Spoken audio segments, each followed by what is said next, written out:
নমস্কার বন্ধুরা, আজকে আমরা জেনে নেব পামিস্ট্রিতে মানি ট্রায়াঙ্গেল বা হস্তরেখা শাস্ত্রে অর্থ ত্রিভুজ, যেটাকে হিন্দি থেকে বলে ধন কি কোটলি, এটা কাকে বলে। দেখুন, এই রেখাটি আপনারা প্রত্যেকেই জানেন, এটা হলো ফেট লাইন বা ভাগ্যরেখা।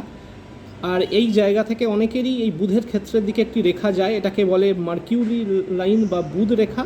আর তো এটা তো আপনারা সবাই জানেন যে হেড লাইন বা ব্রেন লাইন বা মস্তিষ্ক রেখা বলা হয়। যদি কারুর ঠিক এই ধরনের সিনারিও থাকে, অর্থাৎ ফেট লাইন চলে গেছে, ঠিক এখান থেকে একটা মার্কিউরি লাইন উঠে গেছে আর হেড লাইনটা এইভাবে কাট করে আসছে, যার ফলে মাঝখানে একটি ত্রিভুজ ফর্মেশন হয়েছে, ঠিক আছে। যদি এই ধরনের সিনারিও কারুর হয়, তাহলে তার ক্ষেত্রে কিন্তু মানি ট্রায়াঙ্গেল আছে বলা হয়। মানি ট্রায়াঙ্গেল বা অর্থ ত্রিভুজের অর্থ হলো সে জীবনে অনেক টাকা রোজগার করবে, এখন না পারলেও ভবিষ্যতে করবেই, তার গাড়ি বাড়ি হবেই। আর সবথেকে বড় কথা, সে টাকা রোজগার তো করবে, সেটা তো অনেকেই করে, কিন্তু সে টাকা সঞ্চয় করতে জানবে, সে সেভিংস করবে।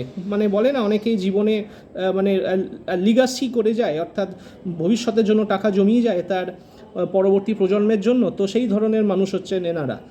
এবং এবং এই ধরনের ত্রিভুজ থাকা মানে সে কিন্তু অত্যন্ত ভাগ্যশালী মানা হয়, মা লক্ষ্মী তার সহায় আছে।